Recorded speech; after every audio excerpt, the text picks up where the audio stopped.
I'm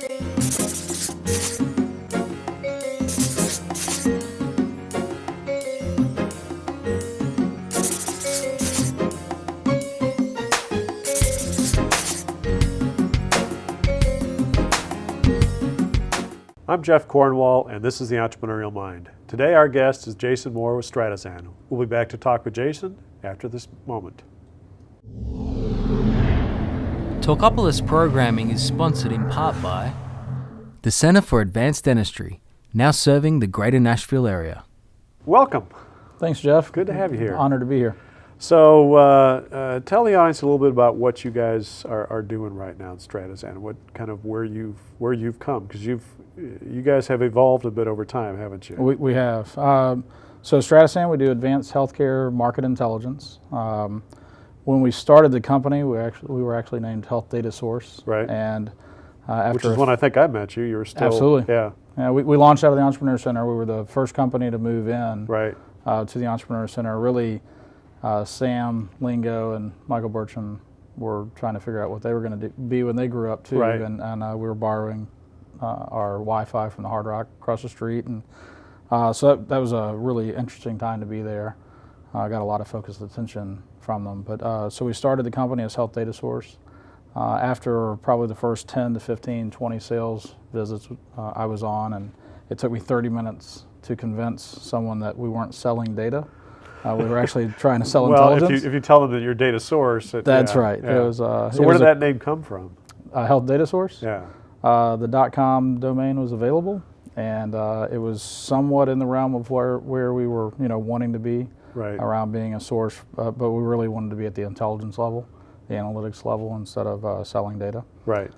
So about 6 months after we kind of formed the LLC, and we really hadn't launched yet, right when we got our funding from our first VC, we changed the name to Stratasan, and the backing of that being strata meaning layers and san meaning health, so the various layers of health data that can be turned into intelligence for the name of the story. That's always good. Yeah. Yeah. So there you go. All right. So you guys have gone through how many rounds of funding now?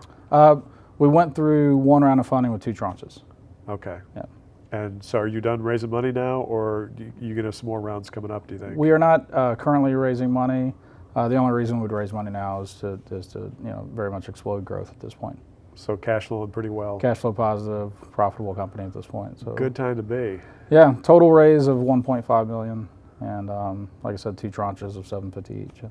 So are you looking for an exit kind of a path for this, or is this with that lower level of funding, you've got more time to really build a company if you so choose? Yeah, we're really enjoying building, a great company, and we've got a great team.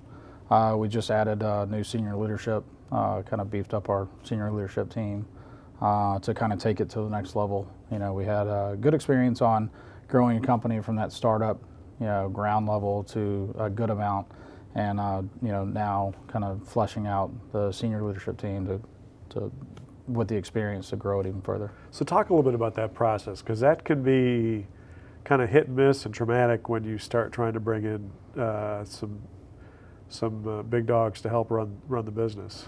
Yeah, it's an interesting meeting to request with your lead investor, talking about stepping down as CEO, as the founder.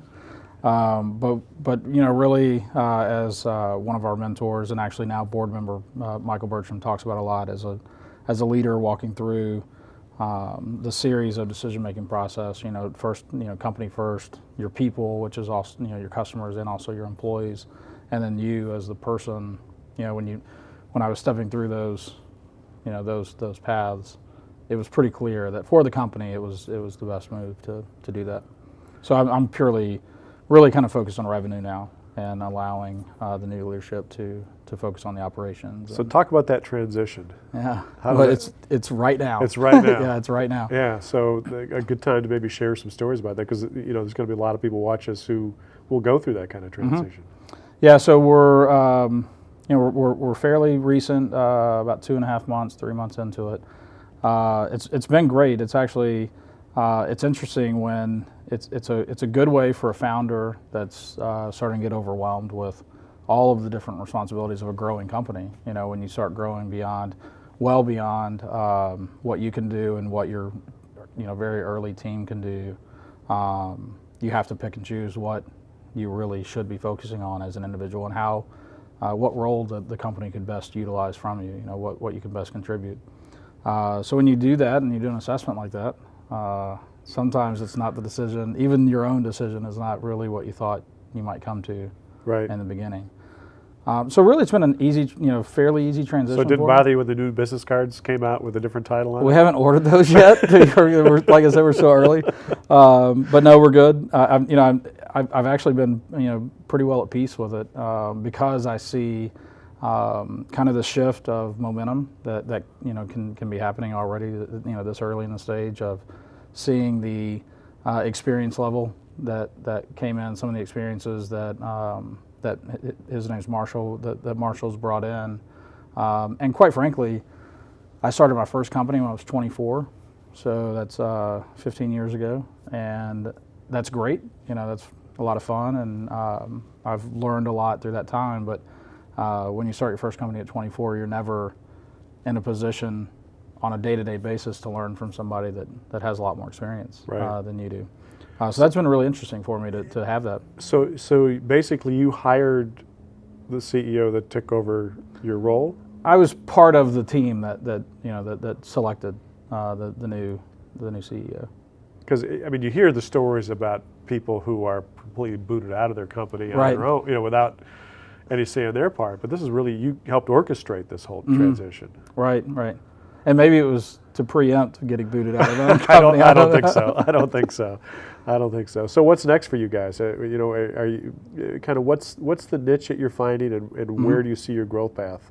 Well, what's interesting is you have your assumptions when you start the company, and a lot of them are wrong, and you hope some of them are right, and that's about where we are. We've had a lot of incorrect assumptions, so we felt You're still like a pretty new company, really. Yeah, we got our first 4 years funding 3 years ago. 3 years? So just over 3 years ago. Yeah. And we launched from the EC September of 2010. So, but really, in the end, when we really started growing the company was May of 2011. Right.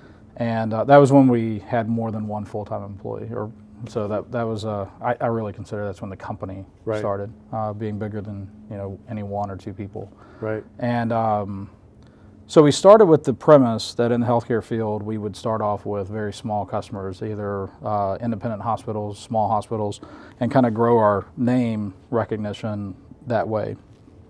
And what we found is that's virtually impossible, because one, they need to be the laggards in adopting new technologies for various reasons, but two, they don't have a large enough team to even use the tools themselves. Right. So they're very dependent on consultants.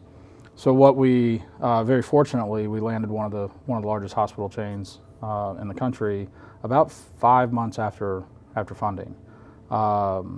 So we kind of went down the road of bringing on larger customers and going after the bigger clientele.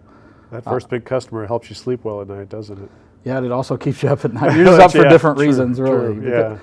Large customers are great, but they're very expensive. Yeah. They have high demands. And very high demands. But they you're also still figuring bring stuff out in that early stage. Very much, but that's actually the benefit. I think the bigger benefit of bringing on a large customer is, if you bring on the right large customer, is they have a lot of experience to help you figure some of those things out. So I think the challenge when you bring on a large customer that can help you figure things out is making sure that you're not designing it in a way just to match their needs, but bringing in their input, which is extremely valuable, and then pulling back a little bit to make sure that it's going to fit more. So really, it's been big customer, and right now we're basically relaunching our go-to-market strategy. And 3 years later, those large customers have helped us really build a tool that's now ready for those smaller customers that we thought we'd go after in the beginning. So it's kind of a full circle of how that's happening. Well, we're out of time, and I'd love to have you back sometime soon to hear about how that rollout's going with smaller customers, because there'll be a whole new adventure with that, I'm sure. Absolutely. Thanks for coming in. All right. Good Thanks to a see lot, you Jeff. again. Good to Yep. see you.